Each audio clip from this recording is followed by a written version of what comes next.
Morning, everyone. Hello, Tika from Sari Lami. I'm doing a leadership in Waninga South Women's Club. To Lami, their course today, and we have course. Thank you. Good morning, everyone. I'm Sam from ADRA. I look after emergencies. Morning, everyone. Jacob from AFCOS, based in University and Dot.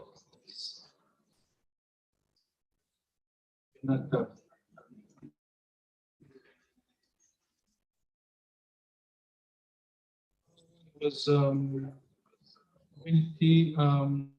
humanitarian response is coordinated, and then looking at the document was handed to us yesterday. These are a few points that we picked up. This was addressed in 3.1. So when we look at 3.1, coordination and humanitarian assistance. 1.0 as well. These are the guiding documents that actually support a coordination of activities for humanitarian assistance. And these are some of the examples of the supporting documents, and all these are linked to the coordination. These are a few points that we would like to add to the document. Incorporate that's F. Let's get the document.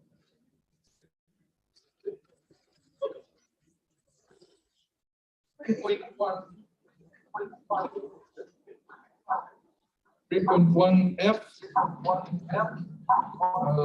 Develop educational materials and deliver training, the PG cluster system and coordination.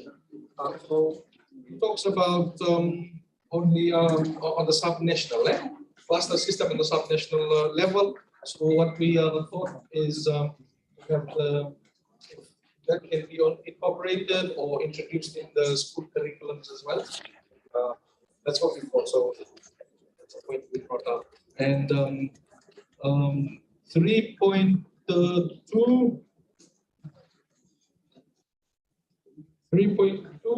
as well. 3.8 NDMO information management system, not only with ministries, but with CSOs, humanitarian actors. FCOS could create a CSO information management system. Okay?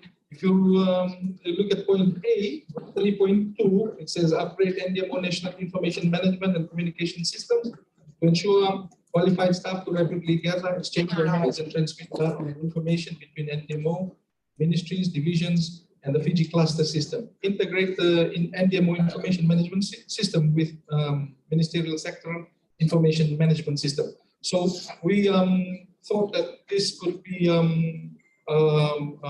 taken down, a notch down, so to include the CSOs as well, and of course, humanitarian actors. And thirdly, for 3.2G, that's the last point. It says include humanitarian actor assistance into government real-time coordination, distribution, tracking, monitoring, and reporting systems. So also to include humanitarian actors assistance into government coordination as well, distribution. So this is something that we thought that will help so that we don't do duplication. So if we can include that as well. What's the last one? Humanitarian role needs to be pronounced in the policy document. Of course, NGOs and CSOs. That's from us.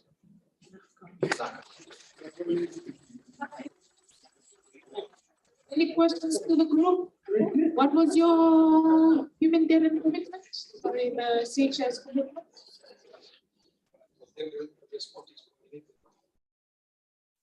There's 6 ensuring that the humanitarian response is coordinated. complementary. Any questions?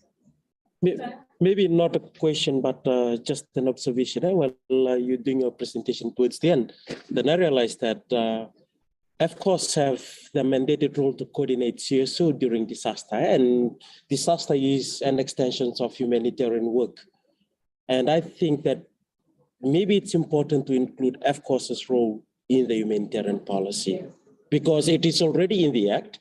It is not something new, but just the acknowledgement of what the Act says to be part of the policy as well. Maybe that's what you meant at the...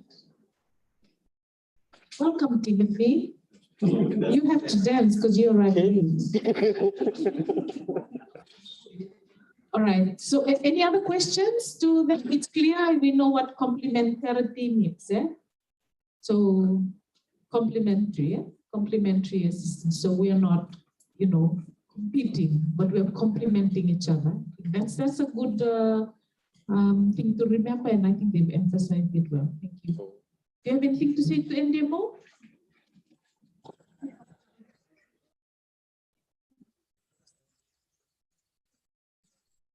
Thank you. Group 7. You might have to turn around like this. Also, just stop staring and finish your group work.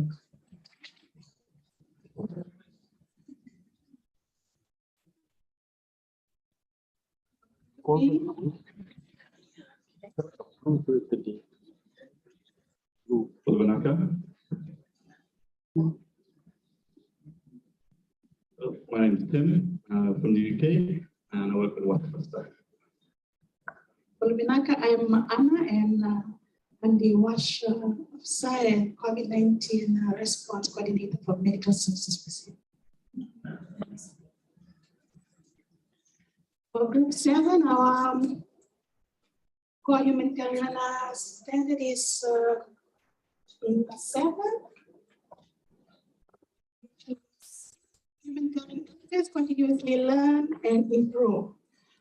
While going through the policy, we noticed that in the guiding document, it is clearly stated in the National Disaster Management Plan.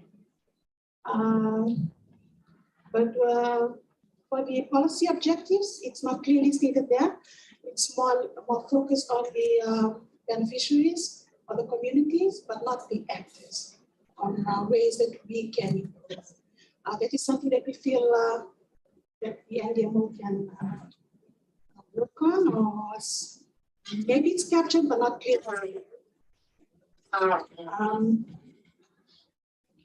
Somehow it is discussed in the key thematic priorities in 3.01F. And but still we feel that improvement can be. One of the other, I think like these core commitments are all based on the core principles of relief work, which aren't also explicitly mentioned in the guiding documents of humanity, impartiality, neutrality, and independence. I believe the Red Cross have 3 more. I can't. They have 7 total, right? But then also, I think improvement and learning is actually pretty well mentioned in the document. It does go through a lot of the ideas that, you know, there should be this constant level of improvement, but maybe something that's not really addressed is how that's going to occur. I mean, I know it's an overarching document that doesn't necessarily go down into details, but for example, the hardware required, or the what actually is it too much of a bigger step to just say strengthen this? There's a lot of ways to strengthen the disaster response plan or something like that, but maybe it should be more drill down a little bit further, saying that we want to create these documents, or we want to focus on core.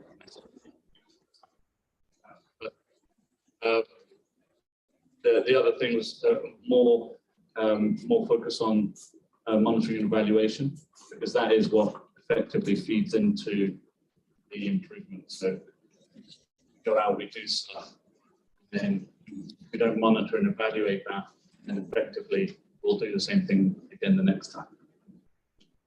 So maybe having more focus on monitoring and evaluation.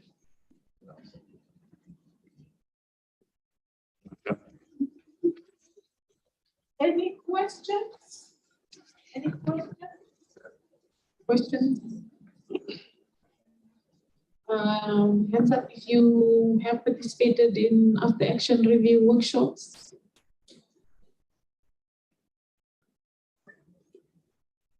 Your hands up. After action review workshop. Put your hand down. Thank you. And how many of you understand what AR is after action review? That's a good indication, I guess, yeah, for what this is. Yeah. So even if it's happening, it might not be happening across all of the sectors. So they emphasize the really good point here. Thank you very much. Any other questions to the group? Did you hear what their commitment, what they focused on? Yeah.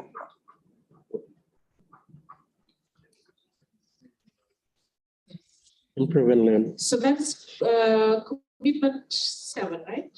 7, commitment 7. So if you have the sheet before, that's commitment 7. Thank you again, team, and thank you again for your presentation and speak. We might need that. We might need that, team. We might. Thank you. So thank you for that. Group 8, please. They're finally.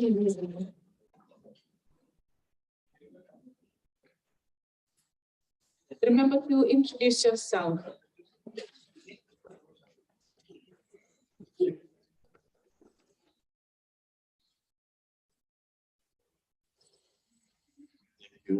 This group is so unique because yesterday there were different groups, but this morning we had a new addition to our group. Thank you for our group today.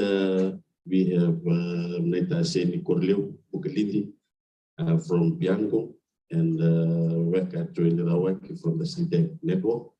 And I'm Francesco Rogula from Liverland on food security and livelihood component. I give the time now to Maramanita for our presentation. All right, thank you. So we were given commitment 8, which focused around the staff being able to do their jobs effectively in the community, and also to be treated fairly. So what we did was we went through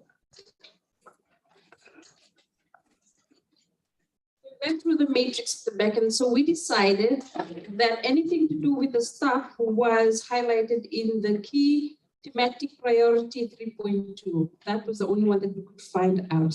So we were going through the whole policy, and we noticed that it talked about capacity, but it wasn't clear. So we thought if NDMO could include building capacity in terms of yes, having a clear TOR, actually aligning a clear demarcation of the roles and responsibilities of whoever will be part of the humanitarian response. We also thought that everyone should be committed to a code of conduct. Even with the policy, if it could also include guidelines around having psychological, child protection trainings, PLWD. Like we were having these discussions, and there were so many things coming across through with us. We wanted it, the relationship. They should have, they should be committed to quality. The services that they provide should be committed to quality. It should be sustainable. Both of them should be mutually accountable for whatever work that they do, and it should be ethical as well and respectful. Also, we thought it was important in terms of the safety bit. We thought it was very important to make sure that all staff, while they're on the ground, that their safety is paramount. And this is where having PPE, communication gadgets, one of the most important aspect is having that sort of relationships with our communities. You know, we felt that if you have that respectful and understanding mutual relationship, you would know when you're coming into these spaces, you are safe. Especially when you're going through disasters, you know, people are in that chaotic state. They feel like they're not safe, so anything can happen. So you have to be sure that you're safe on the ground.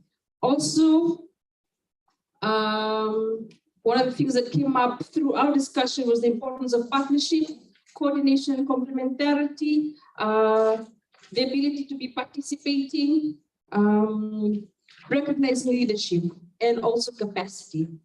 One of the biggest thing that we saw was the need for policies, the languaging and the framing. If we're able to identify and you know, just looking at the policy, it should be smooth so everybody understands it, it'll be good. Yes, I think that's our input to the guideline. Okay.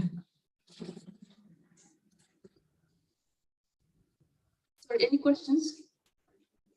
They can email Barney. Thank you. Any questions to the group? They have questions. Come back. And while I'm going to come back, we thank Salote for coming. Salote is from the Ministry of Social Welfare and works in the safety and protection cluster, but works especially with people living with disabilities, so the organizations that they represent. So if you've had questions about safety and protection, we'll keep it for Salote. Thank you, Salote. Questions for the group?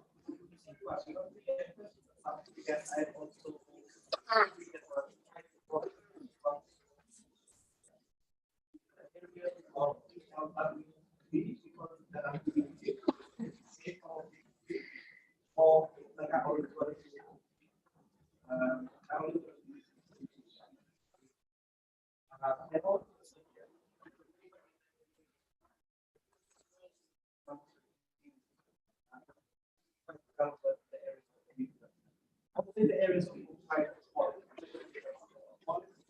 There are some policies that are drafted, there are some policies that are trying on ourselves, we have our office, or we have a monitoring. I think the only time that we is maybe when we have training, but whenever we have an orientation, as soon as we have it. But the review of all of these policies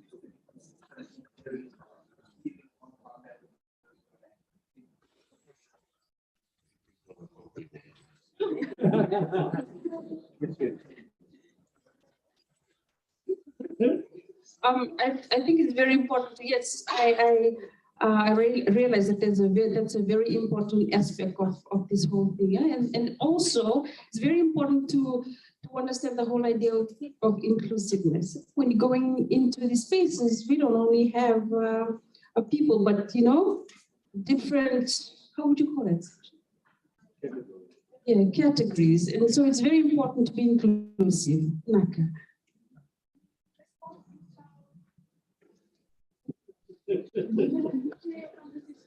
I think it's because in some communities, things like inclusiveness and all these things are really new to them. I think when you put it up in policy, this could trickle down into the community, into the ground. Yeah? It's really on.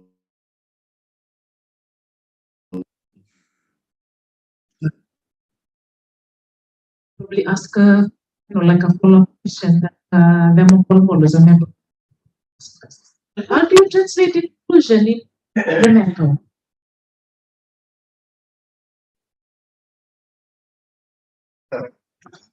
I don't know, it's good on the phone. My understanding it's we're not go no,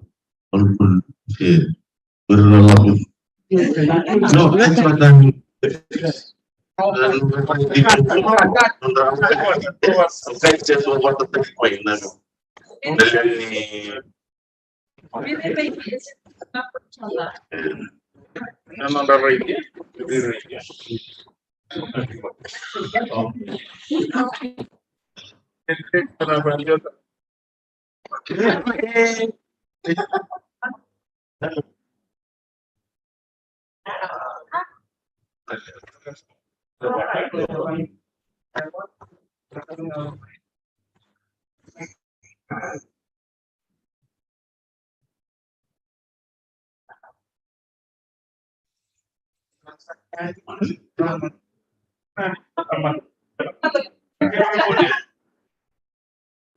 Perhaps that's something perhaps part of what they challenge by some of don't have the language or that's probably why we have. There's no one single. We forgot with the language person. It's okay, yeah. There's no one. No vernacular term. It has to be explained. Would you explain inclusion? Nanonda ngai tau todo kuna wera ke na lili mon wera ke ngandre bana na vi buki wera wera ibana poro wera ngandre bana vi buki lalai dan kami wera bana lo waya na ke no ba sengani do na no spokati. So it's a whole sentence. Rich, I thought, you know, in Hindi, how would you explain inclusion? Good question.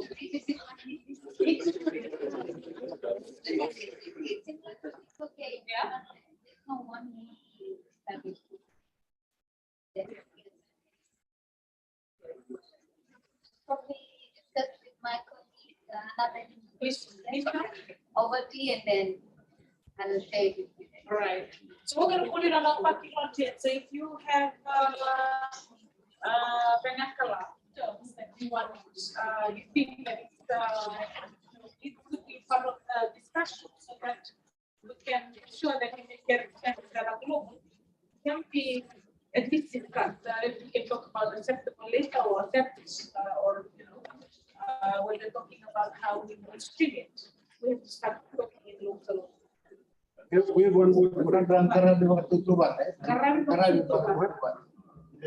of the disability or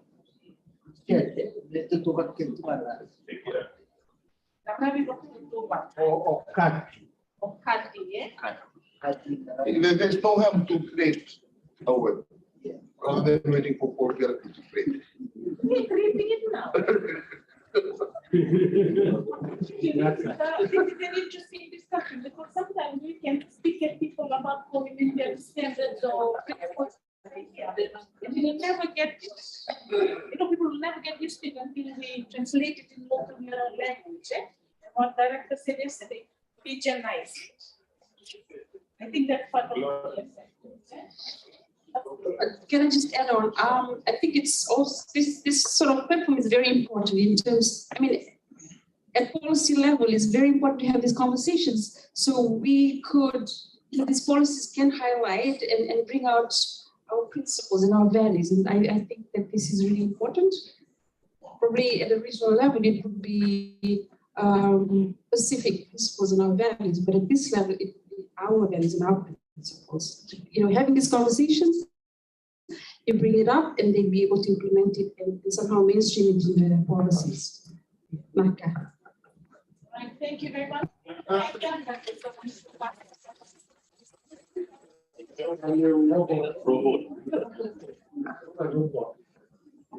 Could read from his vibes that he wanted to go back and sit down.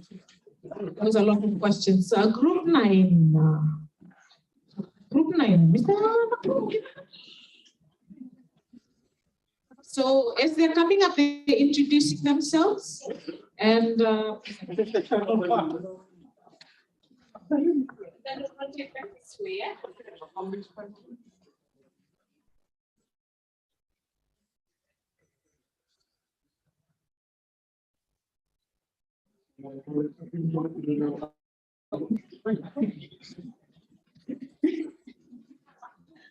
My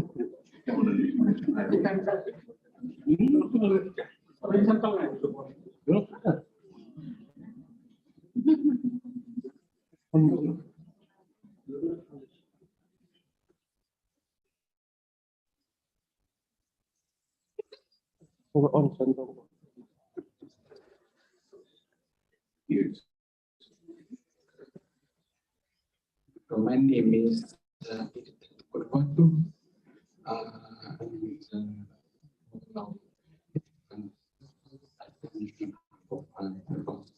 And my team, we have here from MOA, Ministry of Agriculture, Mr. Nakor from Nandi, Mr. Rico from Lami, Jeff and Ronnie from Samsung. Thank you. I'll now give the floor to the first part.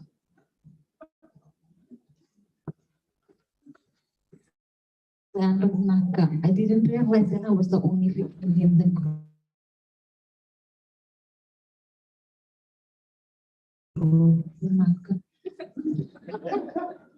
Gender balance.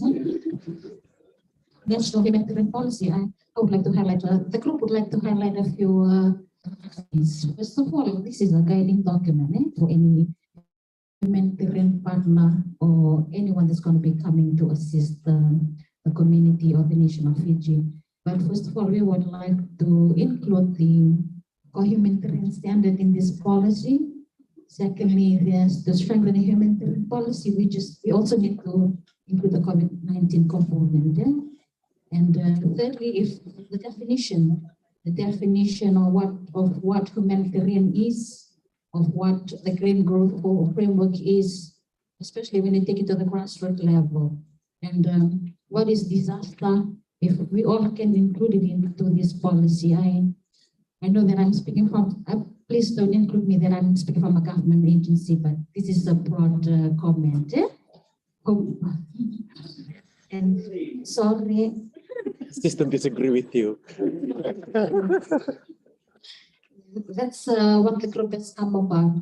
And firstly, for the guiding document, we wish to highlight if the person that's going to take a comment up to the policy maker, if they could include the guiding documents, the National Disaster Risk Reduction Policy, National Tsunami Response Plan, National Drought Response Plan, I know it's in draft, community-based DRM training manual, and the volunteer manual, because these are the person or the volunteer that's going to be working during the humanitarian response period.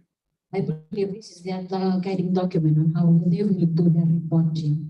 So, can you please move on?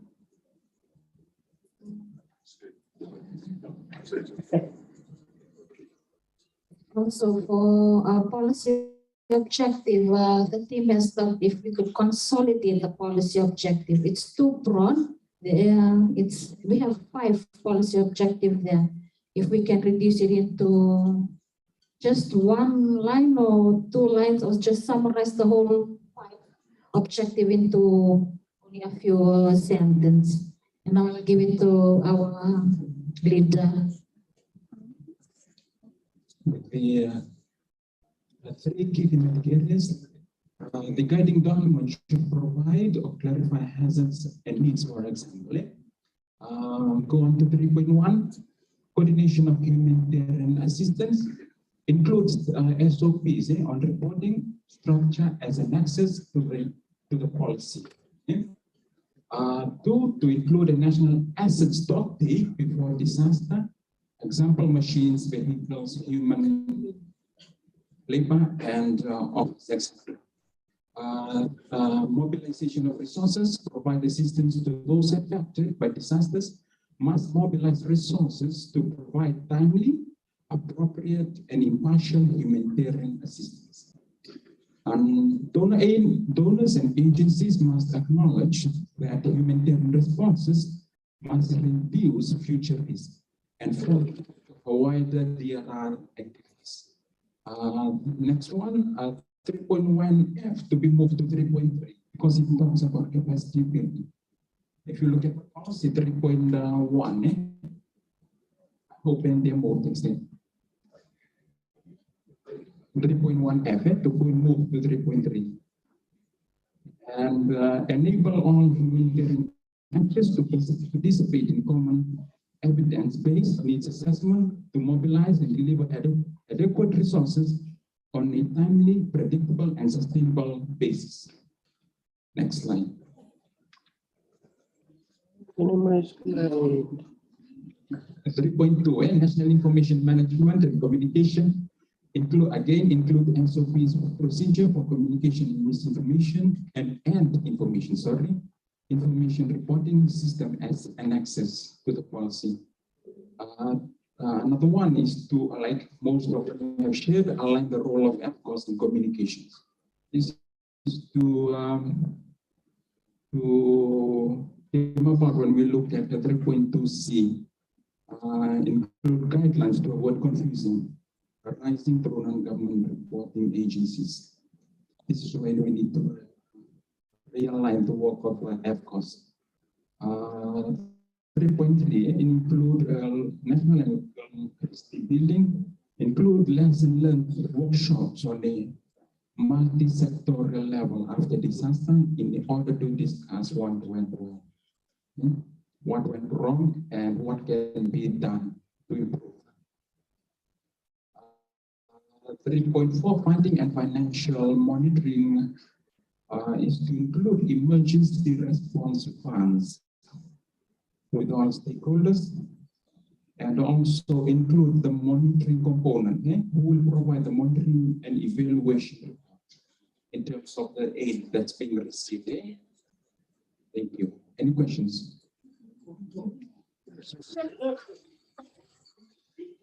There's another one there. In order to plan and deliver adequate resources on a timely, predictable, and sustainable basis, government, NGOs, CSOs need to develop a strategic financial planning framework drawing on a realistic assessment of historical and sectoral trends in the demands for and supply of humanitarian funds and their allocation and use in the affected communities. Yes, it's monitoring.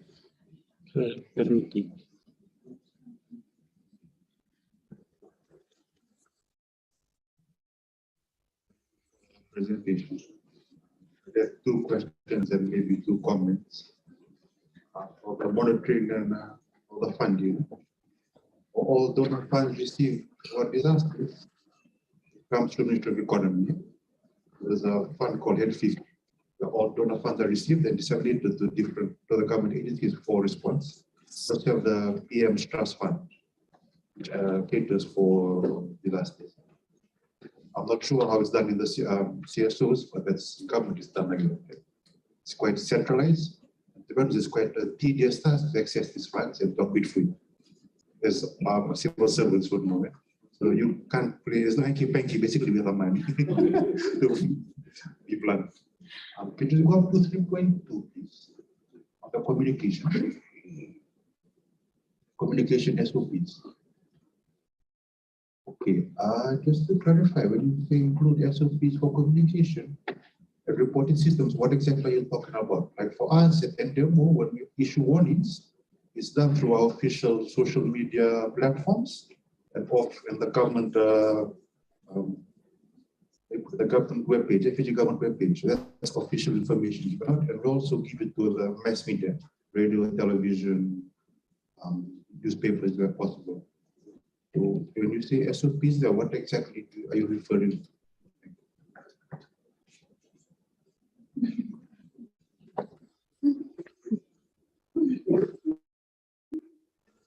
Thank you. Okay, this is just a broad observation on that.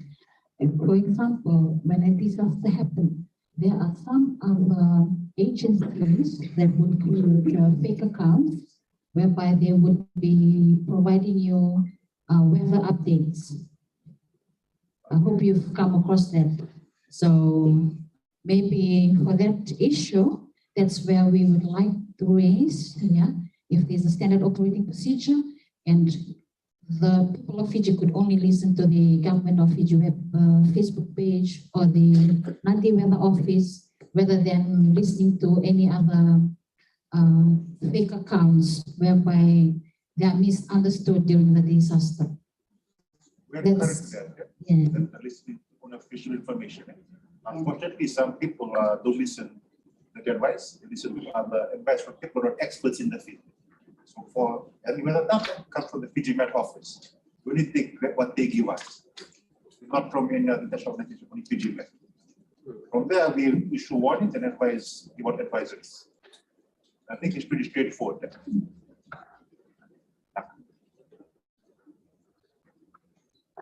Any other questions? That's all for now.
So the news is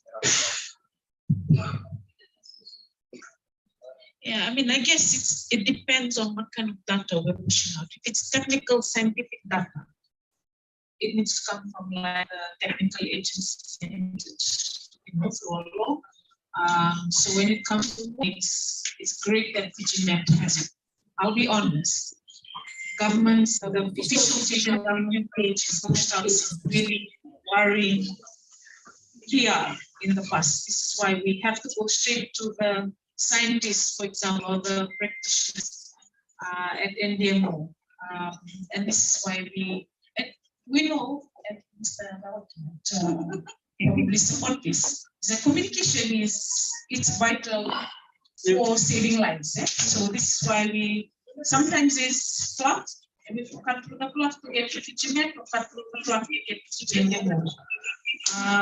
But you know, EFCOS deals with taking data from community and feeding it to government agencies so they can position their information a bit more appropriately and relevantly for the audience. Sometimes we begin to do, and this is sometimes there's PR, public relations, and there's risk comms, risk communications.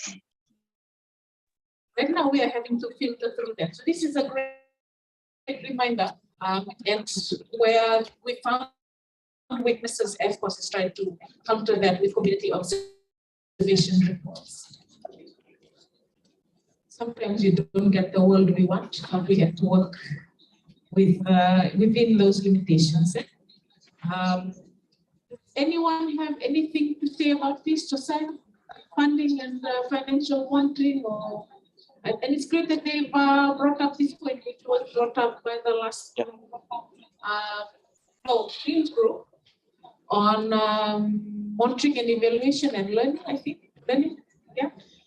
I think money, in terms of the role that EFCOS does, I think there needs to be funding for that role. It needs to. Are you speaking to this point that they are saying? Funding and financial modeling, because it's a very important role, because one aspect that you talked about is formation of information from the ground. The other aspect is coordination of CSOs. And CSOs in that regard, CSOs from grassroots, and that for communities, at district, at divisional, at national, including of international CSOs. Right. And that's a very important role. So if I were to put that in the language here, it would say, you know, where there is perhaps in the policy where there is mentions on funding and financial monitoring, that those who are mentioned in the Act are resourced to be able to deliver on those mandates? Yeah, Maybe like it's not just not that for sure. Whoever is mandated. Yes, yes. Okay.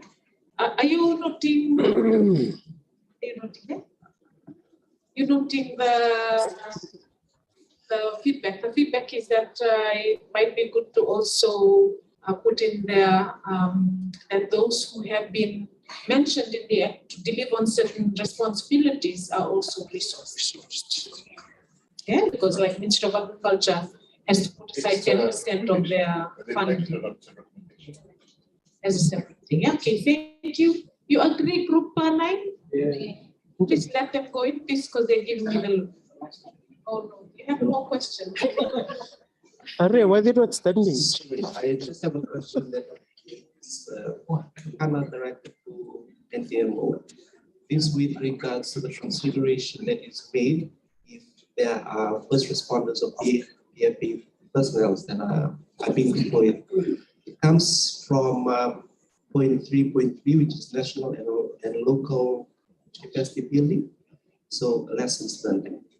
But in the areas of first responders going out and having compassionate fatigue, I've been a counselor for how many years now, and being deployed to most of the maritime areas, Mamanudaya, South Kandab, and also all around Mapas. The Northern Division. One in particular is coming back from a landslide that was from Gambia. There was quite a lot that we had to endure, but in the areas of my question lies with regards to, are there any services or interventions that would allow all of these first responders in order to try to cope with the emotional stability in the areas of emotional, trying to emotionally cope with whatever things that they had to hear or see upon being deployed. One in particular, as for all counselors, is clinical supervision, which is needed as soon as we come back. But are there any consideration made towards this? Like that?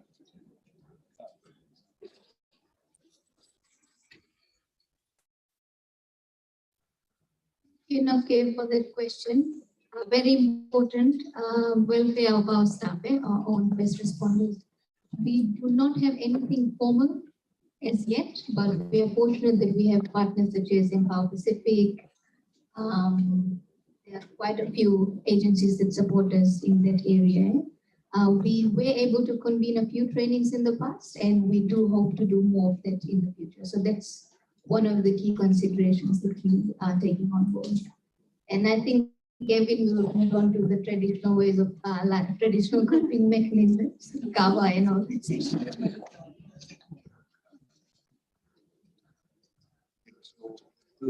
What Prashika said, for like staff for us that we go to the field, you see this experience thing they're not used to it. You can get like that is called PTSD after you come back from a war zone. For example, I think after Winston, a lot of my colleagues were corona. They were classified also as victims because they experienced it. One of them had actually come back to school, but it's to come and recuperate. This kind of thing. So that's a very good point that you raised. But apart from that, I think most actually today when you work in a stressful job, you have a report of cover. So for us in your work, when you work sometimes 18 hours a day during an operation, it becomes very stressful. So just to sit down and talk and just laugh, it's a big unwind. But unfortunately, last year, one of the staff who was deployed to the north from other ministries, he had a breakdown when he came back to school because he was just overworked. But sometimes we fail to see our own welfare. I think kind of the SOP that we saw yesterday, staff welfare was not actually implemented in the policy itself. We stated not welfare, not just physical welfare, but mental welfare as well. Because the stigma again, I think it feels that mental stigma. We can't actually talk about traditionalists openly as a or that fear of being marginalized or something. But I think it's changing slowly, but the background is still there. So over time, it will change, but something we need to work on. Thank you for raising that sensitive but important. I think it's very interesting when you look at the performance indicators of this for the commitment 9. The last bit is there's 4 performance indicators to note this. And the last one is quite interesting because it says humanitarian response is delivered in a way that is cost effective. I'm saying that because we've seen operations in the past where both extremes, where some people have gone out very little, to the point where people get really stressed out and they need to come back and recuperate. I mean, you need to come back and debrief, of course, but we've seen operations like that. And we've seen operations that have gone with all access.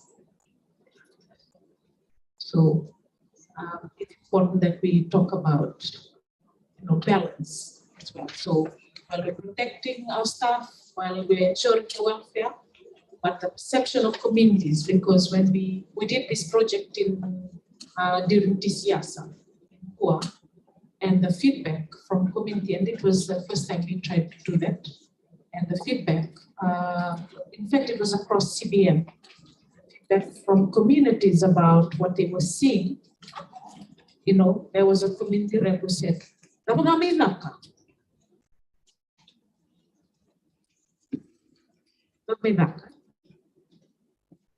so, yeah, it's been an interesting discussion. I think it's food for thought for many of us. We are going to be handling about 3 or 4 cyclones, 13, 14 months.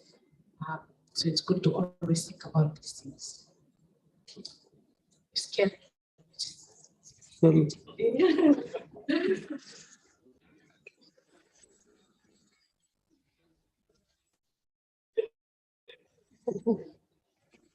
Maybe last comments or questions or maybe reflections around mobilizations of resources, and thank you for acknowledging Head 50, and also not only in Head 50, but it's one of the fund that is under requisition, and we know how items under requisition is very hard to acquire. We've been part of FCOS work as well is around PFM, and one thing that came out was mobilization of resources, especially government resources in times of disaster. And when we're talking about humanitarian standard, yesterday we talked about relevance and also appropriate, and also we talked about time. I think my question is, after all these after action review workshops that we've been doing and all these lessons learned, is there some way forward about this fund? Because we know that we have an institution in the government that looks after disaster. Is there some sort of green light or some way forward that this pool of fund is going to be under the NDMO instead of being under requisition, so that it kind of like it will ease the mobilize of resources somehow, well, not taking away the necessary approval. So is it going towards that, after all this after action review about waiting for the release of fund to mobilize resource, maybe hold up of the ship while all the other actors are available? Like these are some of the assumptions from us. When the ship is waiting for about more than a few hours, or maybe the money is not ready because it is under requisition. So I don't know whether that was the real reason or not, but those are some of the discussions that were going around the circle. Is there some sort of green light that it's going to be moved to the NDMO, which is a government institution? I'm not expecting an answer now. Maybe some word of thoughts around that. Maybe later, then we can be enlightened on that.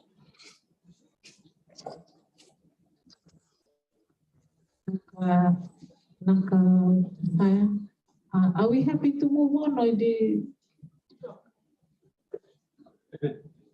So just the last comment from our group.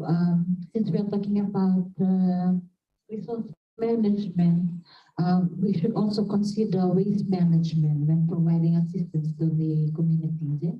Part of your resource. If you are providing resource, make sure you provide biodegradable.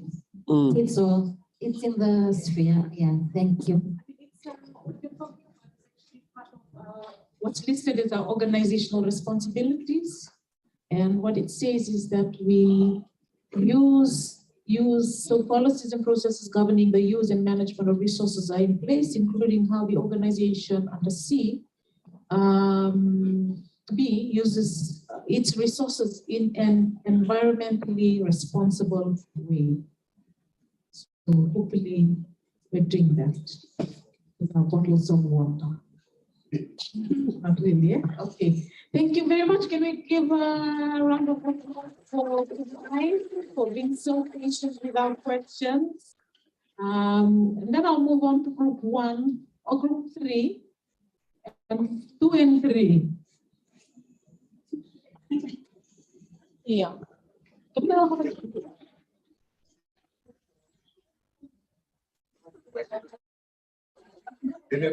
Maybe we need to applaud them.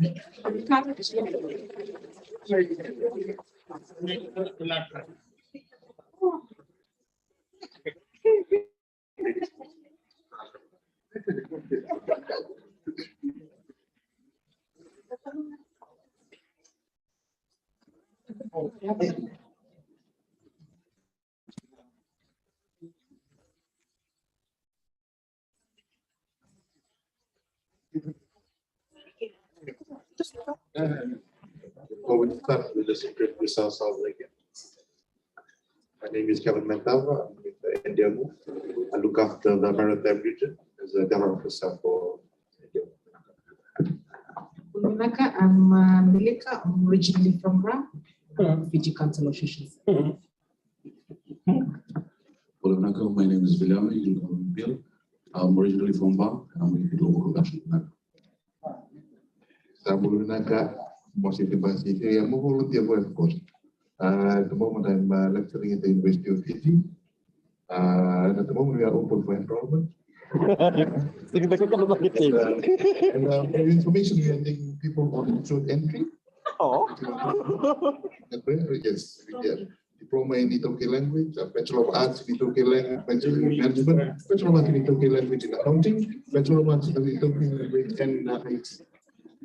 Thank you for the promotion.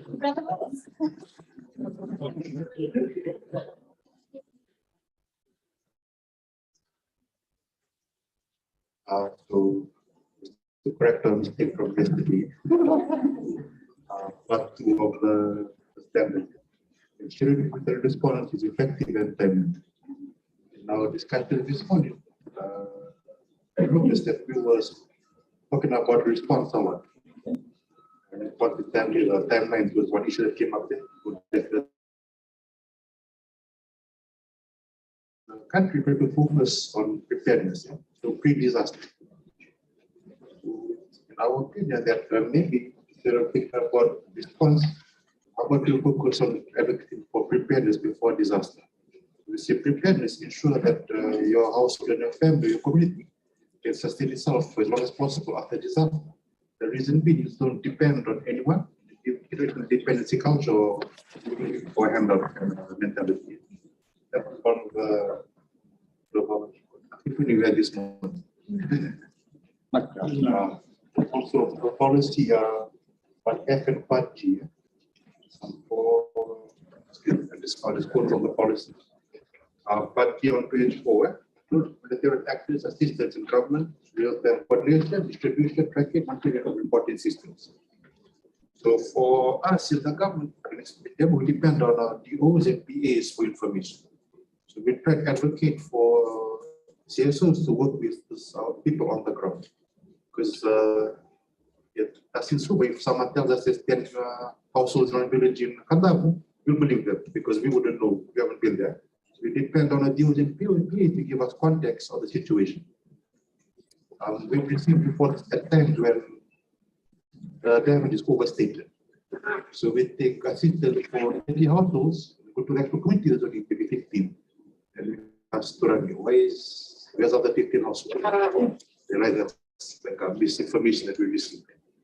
So we're continuing to work with our colleagues on the ground. I think after TCS, we had a discussion with Vani and DMO to sort of like centralize this particular assistance and how we can work together better. So we just don't go head off. We see our community flood, okay, we take these items, assuming that they need. Because you must also remember that in terms of disaster, people, they use this opportunity to dump old items.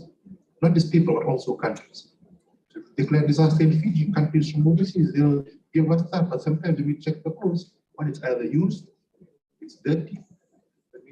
The clothes you won't give to people, they use Fiji as a dumping ground. At that level, also at the local level, people use that chance to just dump their old stuff. I believe it's important that we continue to work together and try and foster relationships between government and CSOs, so we can sort of manage and mitigate these kind of issues in the future. As for I strengthen government warehouse management, tracking, reporting systems, and resupply the certificate of information under the business distributions.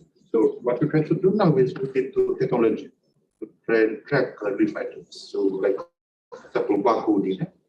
The Ministry of Fisheries, I think, has this QRL code, sure the word, it's a QRL code. When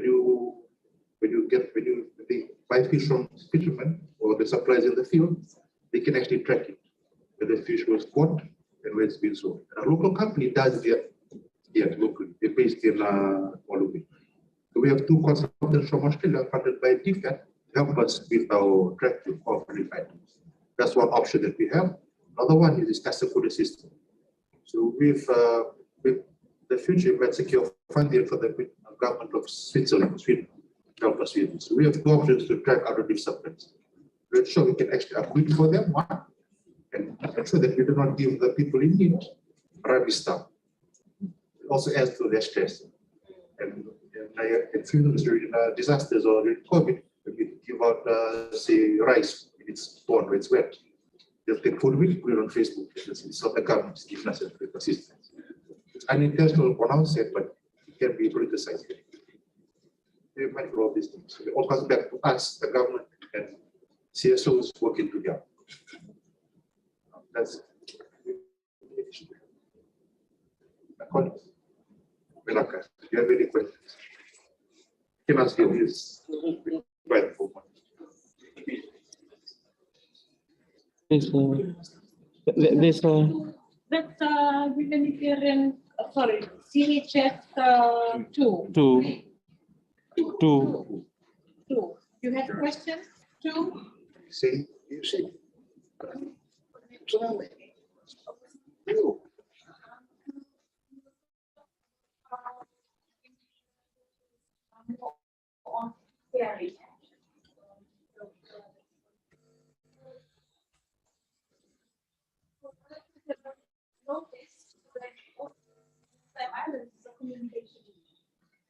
think my question is, how can NGO complement additional knowledge that's already present in the business? They're working from Maritime Islands, they still have that traditional knowledge of noticing for the weather to change, like what's the size?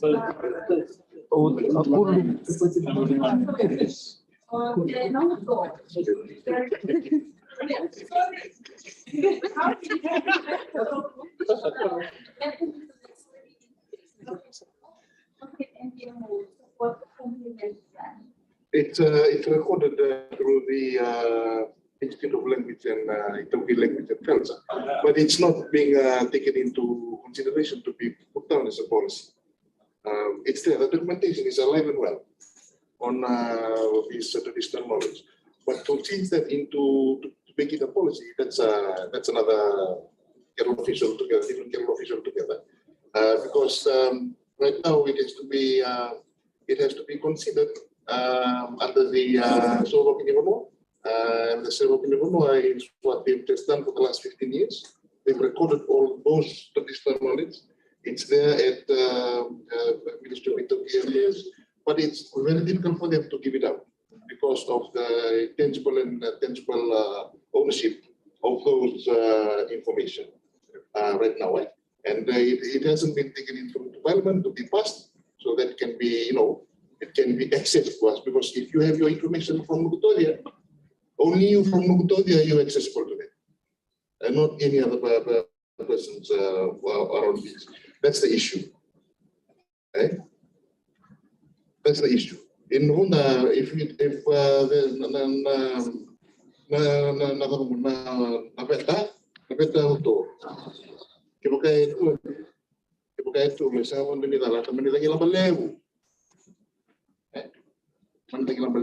but that's not documented down to be put down as a policy and then translated into actions. That's the issue. I don't see was it in the move about community-based disaster risk management training. So, fortnight ago, our manual was launched. So this manual standardizes all community disaster training across KG, irrespective of the agency. So in this training, it teaches community members about natural disasters, identifying hazards, evacuation routes, setting up a disaster committee within the village, like water committees, all health committees, disaster committee. During disaster, they are the ones who are responsible to ensure the community is safe. That's one of the ways we can address, like sort of manage and mitigate it. And you've also mentioned communication. It's not just communication of traditional knowledge, but also telecommunications. Suppose in Kandabo, there's still no phone contact. Now, for example, now I come, I have to go to the old jet to actually call. So in this training, you address all these issues to recognize not only the traditional science, but also how you can prepare the community. And like, for example, the Tonga eruption, you have to understand that if that volcano erupts in Tonga, within 3 or 5 minutes, those islands in Laos, more than all, they'll be underwater. So you cannot wait for messages from Suva to go out there. It's not practical. So you have to actually go down and inform the community. If it's a tsunami, this is other signs. If you see it, run.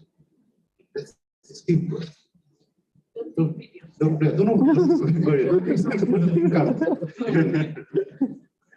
overthink it. Keep it very simple, and also contextualize it to the community that you in. So, for example, you won't teach tsunami training to a community in Tasir. It doesn't make any sense. Within the context of what the community is. This answers your question.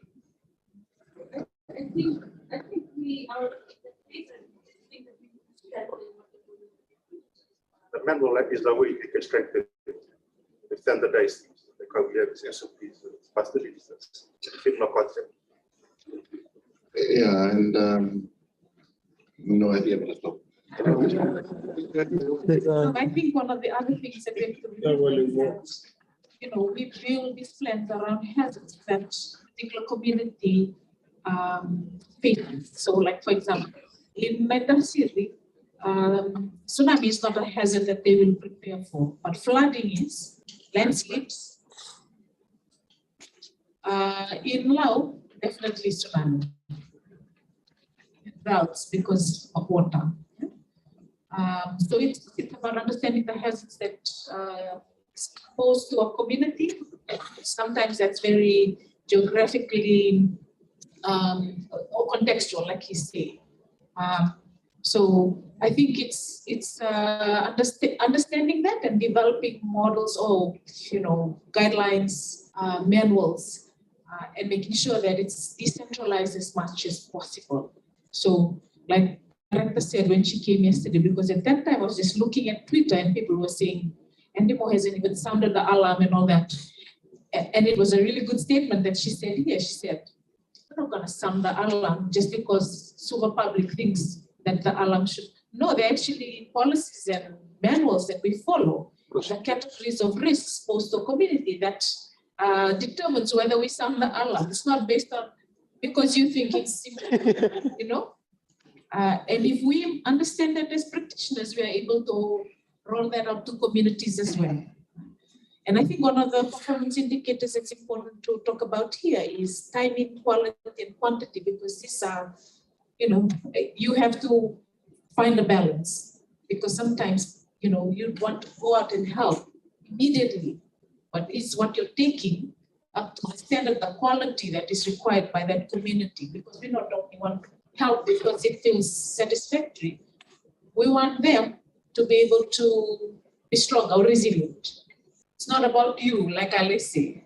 It's not about you, it's about them. So what they're saying about humanitarian response that is supposed to be effective and timely, you know, if we're thinking through how we are doing that out there in communities. So all of the factors that the group talked about. So any other questions? No? Pavani? Yeah. Mine is just on the humanitarian response time. It takes 48 hours for response.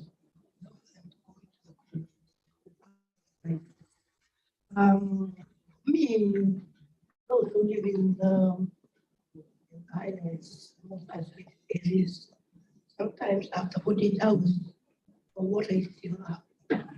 But access to communities is very difficult for government or any other SOA NGO. Is there a plan put in place by NDMO to work with CSOs and NGOs in procuring a container in those places where they have identified, where they have emergency kits that could be used during response if they are not able. And for Turani Koros Advisory Council to be also trained on how to respond. I think it's very important because people have time because there was no access to health services, and the Turani Koros or the tech members do not know how to use first aid, to do first aid on that particular person. Maybe it's about time that these things are considered, because not everywhere is accessible after 48 hours. After 48 hours, sometimes places are not reachable.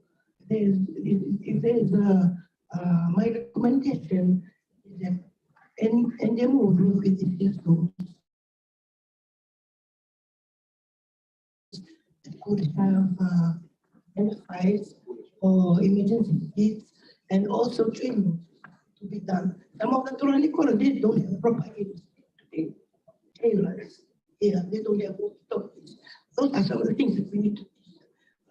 Emergency response training needs to be done to health workers, Turani Koros, the tech members, the community, so that it makes work easier for NDMO, for the government of the day, and for other community stakeholders. For the training, like I mentioned, the CPR training that we do, we try to do it across each field to plan what we cover in Fiji. My concern with containers is one, if it's prepositioned with responsible crew. So when you say containers, you mean every village has a container or a central village? So let's put it in a central location. There's still the issue of access. And if it's not, so if you procure container items, then you say wooden tower, who's responsible for the container? Deal with wooden tower, or the things will go missing, you preposition it. If you have someone there who look after it, and security to make sure there is no abuse. That's with the challenge that we face.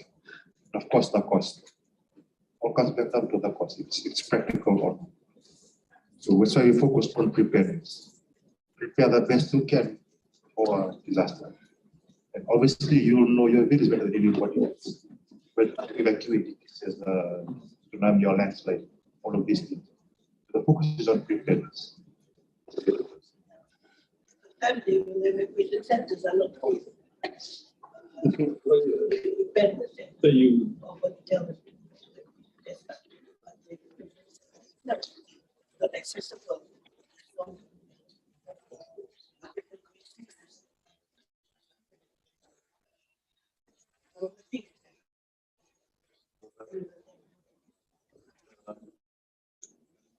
Housing at the move, they've developed a plan for a house, the Cat 4 house. Yeah? It's a central, it's a small structure, senior, to make it Cat 4, so try to get a place to construct. It's about close to $500,000, one EPC. Maybe we can work with other ministries to try and make a housing example. Right? So your house stuff is an evacuation center. Or you don't have to do that.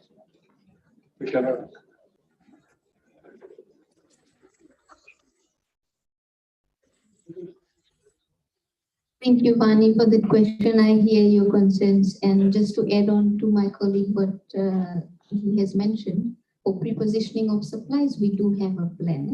The ministry actually has a memorandum of understanding with PG Red Cross to position NFIs in strategic locations. That's a work, ongoing work, and then we're also trying to further strengthen that. Apart from that, at the sub-national level, we do pre-positioning of supplies at the Divisional Commissioner's Warehouse. You might have seen this as one of our preparedness initiatives. It was also posted on our social media platforms. So yeah, those are some of the initiatives that we are currently doing. And your second question was on the training of our DOs, like members there. Further to the CBDRM, that's an ongoing discussions to be included in the disaster volunteer manual. So that manual actually would support further capacity building for our officers on the ground. So that's some of the initiatives that we are planning for. So just to answer your question in simple words, yes, they should be in ACA. Want to ask a question? Yeah, when you would like to add on to Kevin and Chris' comments on the CBDRM training.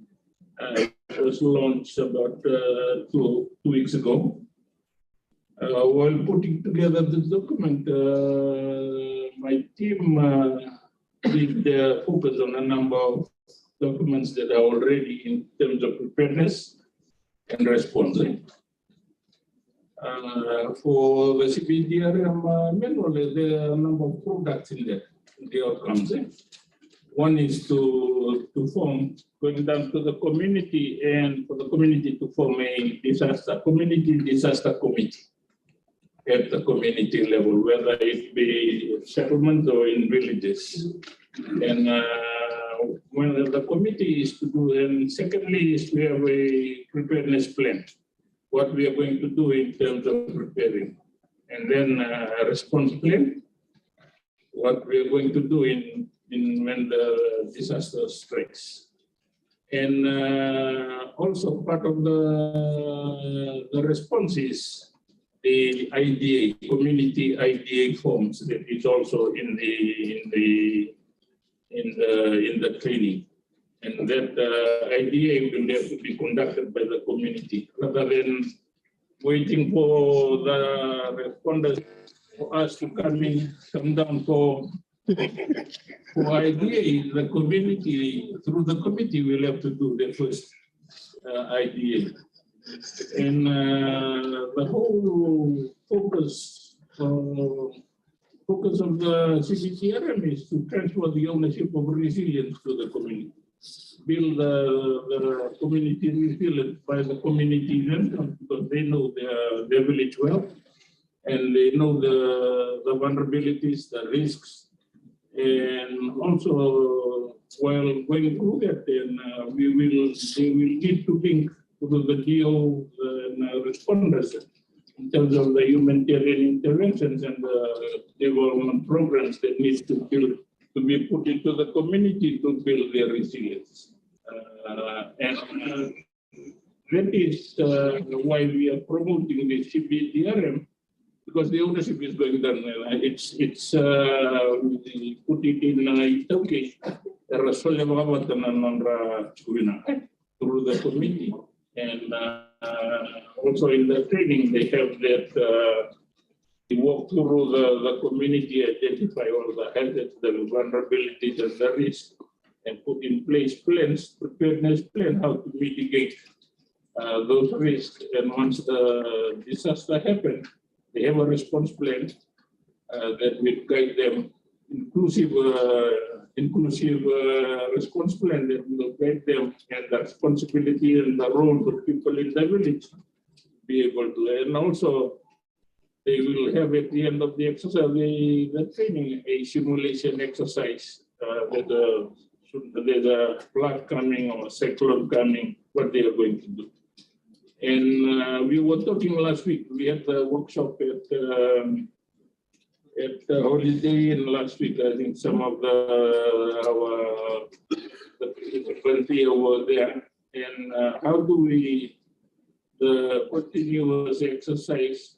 Maybe we'll see how the deals in the Rocos before the cyclone season comes in. Maybe September, October.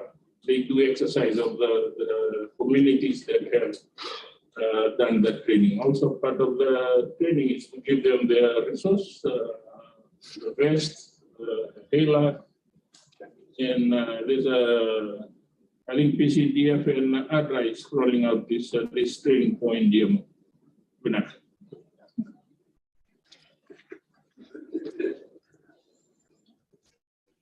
So I think that's a really good explanation. Okay, after this, I'll get to you about how governments are working with partners to in terms of the enduring the commitment to commitment to is being mainstreamed into the work that they do, guided by, of course, the policy. I'm not sure if it makes mention of that CBDR aspect. It's in policy, all right. Okay, last question to the team. Just wanted to go back to the area.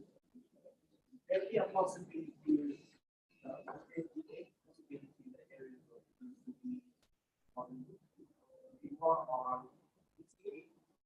it's part of it. Working with, we are able to take what we learn to the community. One of the things that people are not having accessibility to areas of having resources that would assist the honorable. Something like RT or maybe the training on some of those tools that can be utilized on this. If we collect data and would have and we would have those data when they are available, should there be anything that is more relevant to finally people that are living with chronic illness, or maybe there's an elderly personality that needs to be prioritized during this. One of the other things when it comes to capacity is knowing that they are retired personnel that are in this community. We should utilize them again. In the areas of treat them to where what we request them to put in the community. In the area of getting all of the younger families in the community who are already in the district and try to have something that is most relevant in the areas of having evacuation centers that are accessible for these people that are living with any problem. And it's not only that, getting to have members part of the district committee to also be trained on who do they need to prioritize when it comes to when it's somebody that is considered a minor, somebody that is, or maybe somebody that is an elderly citizen and it has most of their legs back. So in the areas of focus on training, can it be specific for understanding the capacity in the community and also understanding that there are a need for resources for the that's the core of the village houses and also the private houses.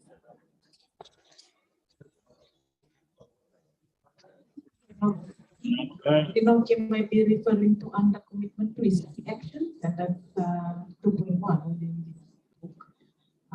It design programs that address constraints, what the vulnerability capacity assessment might be able to do, so that the proposed action is realistic and safe for communities. So, thank you, Inoki. We'll make sure that the writers are documented. Can we ask, can we and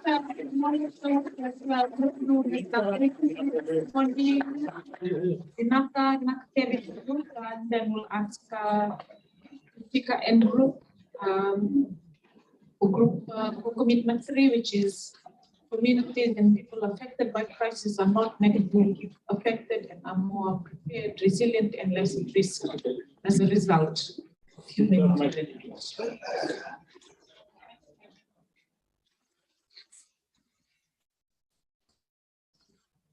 Lavinaka, in terms of introductions, Ananda from NDMO, Sue from Global Compassion.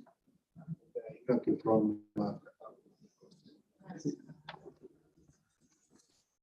very briefly, from our group's perception, the policy did cover the third commitment pretty well, but there were some key considerations that the group highlighted, and I would give the floor now to our gentlemen to elaborate further. Thank you. The group came up with we discussed on the capacity building training for communities. I think that is one area that needs to be taken into serious consideration. When we do policy, that trickles down really to the village level.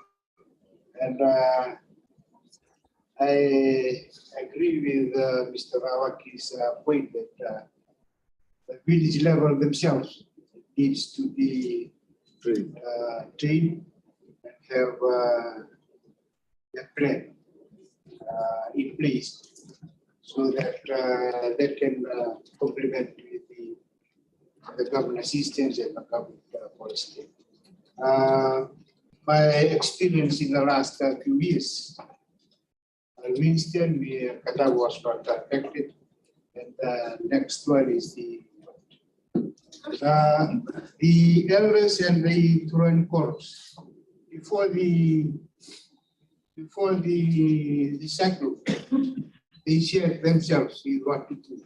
They shared the resources, they shared the science, the traditional science. One time that I came to know during that period was banana leaves on the soil, the undi. So that gives us more time, ample time to prepare ourselves. And, going through this policy, something that needs to be taken into consideration is the training, building on rural forums, national forums, and before the hurricane season. The resources, as I've already mentioned, most of the time it's depends entirely on the local. I do agree with some of the issues that have been raised to strengthen up resources support to level. But I think the community level themselves needs to be reminded to ensure that they tap on the resources that they have while waiting for the government system. The experience on this COVID-19. Yeah, it was really chaos because there was not enough preparation or enough awareness, particularly at our area. And we are fortunate that we have some experience to learn Koro and Nasi Koro to assist in carrying out the required assistance to those isolated families. Come up, this is probably the second point that we came up, come up with resilient local solutions for the betterment of the point that we have faced. Commitment. Thank you. The floor is now open to questions.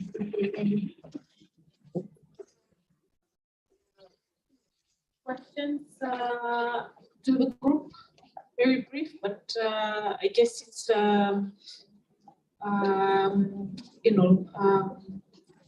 that we often try to do. It's I hope it's the center of all of our planning for preparedness and response, which is making sure that our the work that we're doing strengthens local capacities and avoids negative effects.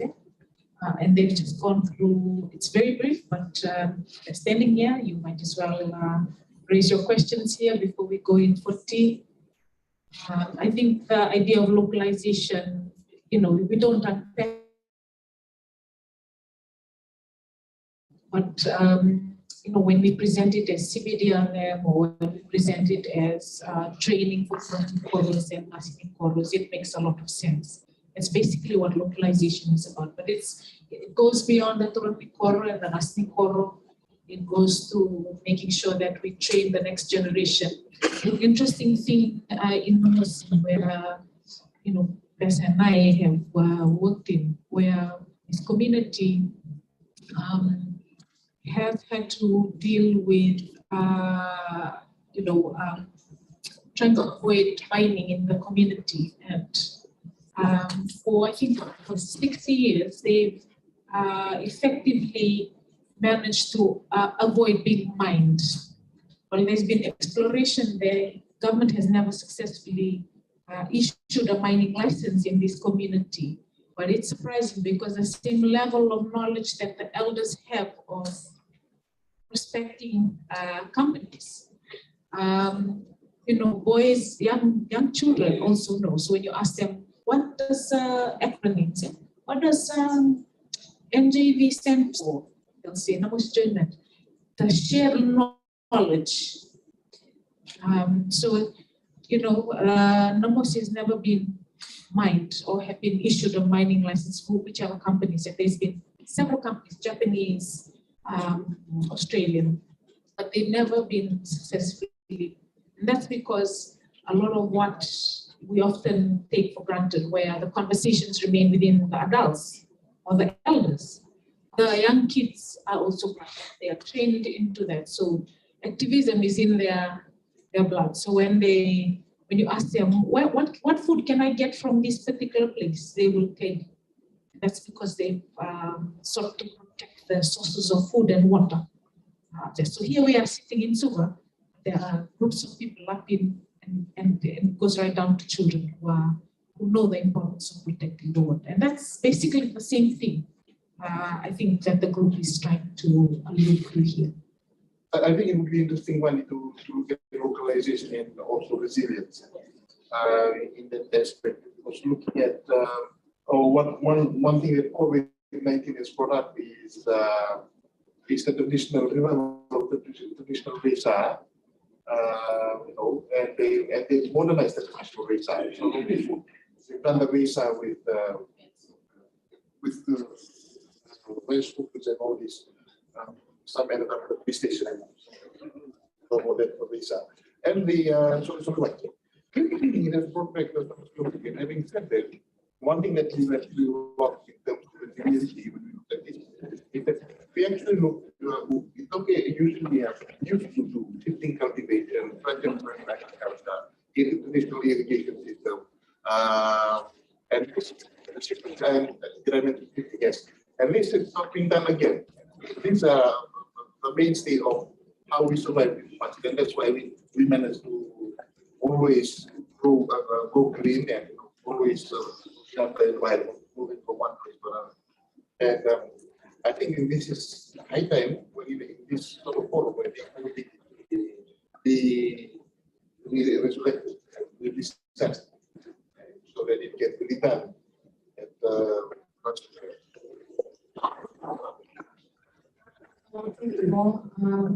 if you can't remember what they spoke on, it was communities and people affected by crisis are not negatively affected and are more prepared, resilient, and less at risk as a result of your humanitarian action. So a critical part of, because a lot of times we and we pull out before within a week or so.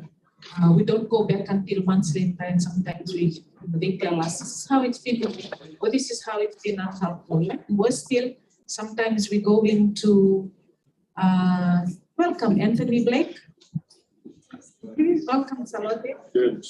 And sometimes we come back and our support has caused a rift in community. Caused a rift in communities, or people are fighting because one family has been supported and one hasn't been, and we haven't been able to explain why. But that's the importance of understanding the approaches and having that, I guess, embedded in our humanitarian policy. Okay. One more question, one more input. Sorry. Bill, one more input from Timothy, and then we'll come to Bill, perhaps, because we'll have tea at 10:45. Comment about, I guess it's really based into the learning and improving commitment.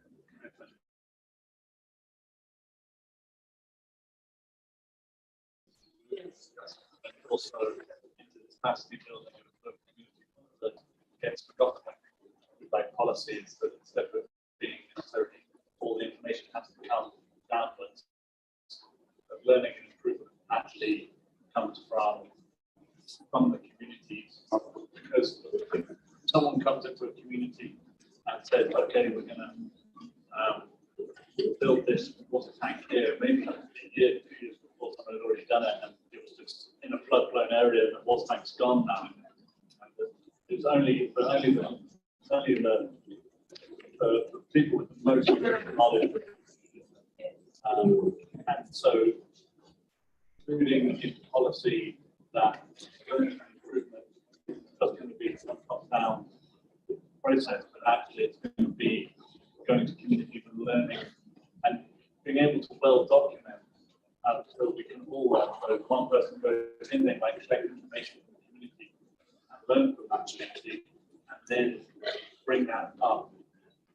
So if there is ever a response in that area, that knowledge could be drawn upon. Because we don't repeat the errors of the past. We also, by a timely solution, because we know, okay, well, that place is, we know which area is going to be flooded. But that's from learning from local communities, not learning from, say, oh, we got this technology or this technology, from the top down. And I think maybe policy should be very explicit. This is a two-way process, not a one-way process.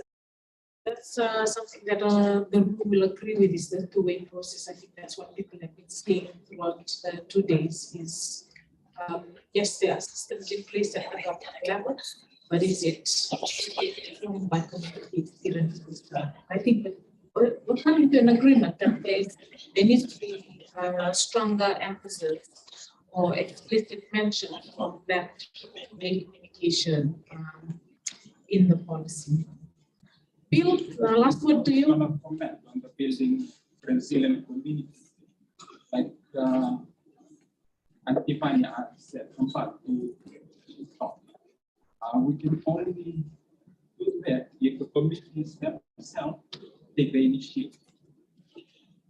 For example, in Mapasau, the usual, like, also like amount.